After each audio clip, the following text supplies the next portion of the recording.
qual a importância dos sindicatos, né, na relação aí do trabalhador com o empregador? Como é que funciona essa mediação? Explica aí um pouco para a gente.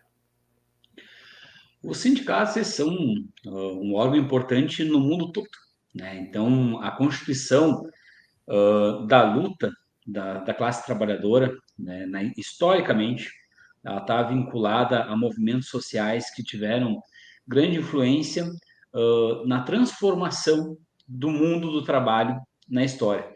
Então, grandes conquistas foram feitas através das lutas dos representantes sindicais durante toda a história, né? Dentre elas, a gente pode apontar, por exemplo, a regulamentação das jornadas de trabalho, né? O tempo máximo, a previsão de pagamentos de adicionais quando a pessoa tivesse uma hora extraordinária, né? A gente também tem a questão de férias no Brasil que são remuneradas.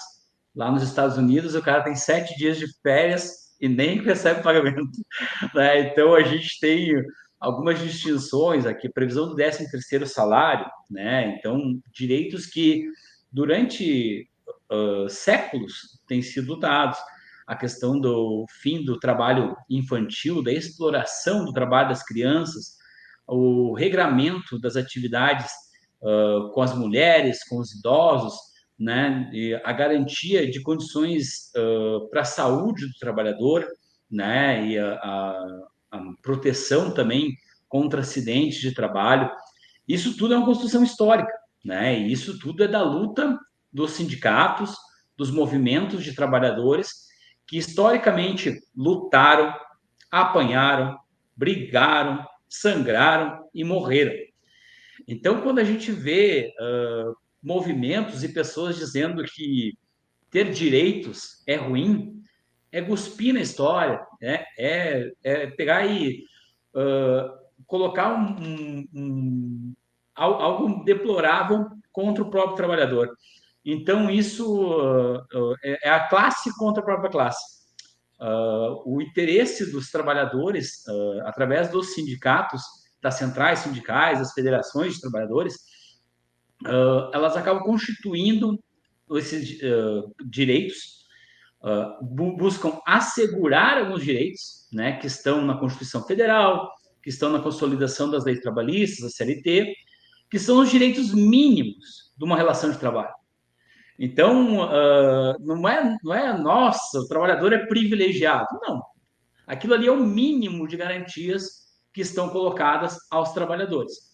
Então, cabe aos sindicatos, às centrais sindicais, a luta da defesa do que se tem, assim como é um dever buscar melhores condições de trabalho, né? Então, essas melhores condições de trabalho são buscadas através de convenções coletivas, que são as negociações entre o sindicato patronal e o sindicato representativo dos trabalhadores, ou através de acordos coletivos. O acordo coletivo ele é realizado entre o sindicato representativo da categoria e alguma empresa específica. Às vezes tem acordos específicos para determinadas atividades ou determinados direitos, né? A partir disso, os sindicatos eles buscam uma representação maior, eles buscam garantias de salários melhores. Então, por exemplo, aqui na nossa região, o salário mínimo nacional é 1.412.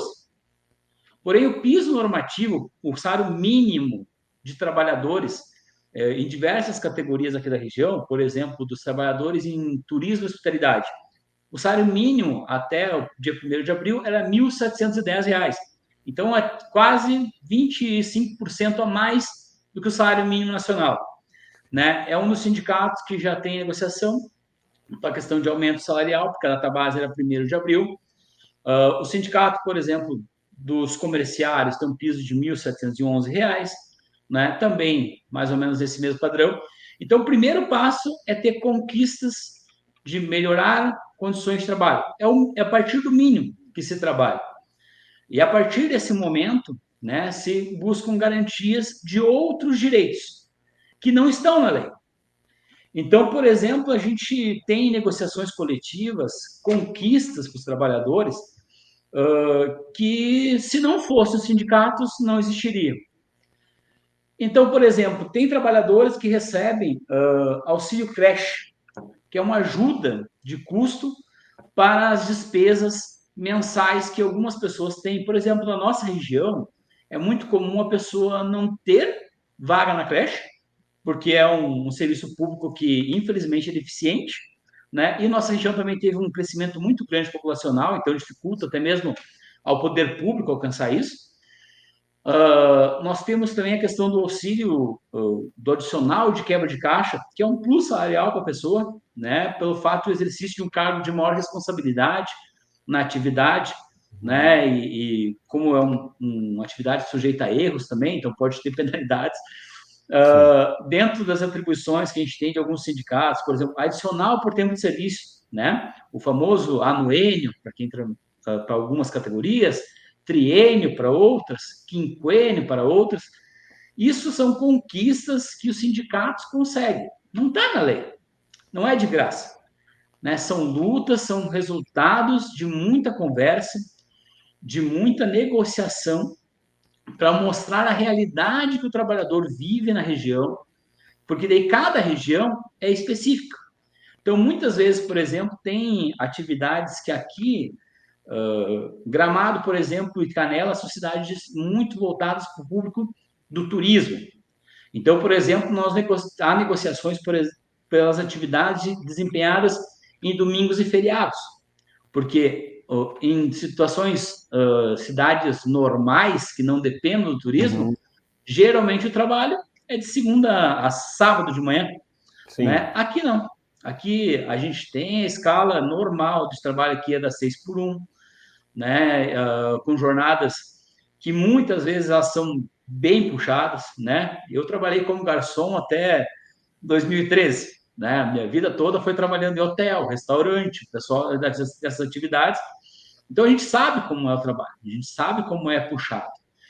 E essas dificuldades, então a gente precisa entender que conquistas dos sindicatos, elas visam proteger, melhorar as condições de vida, melhorar as condições de trabalho.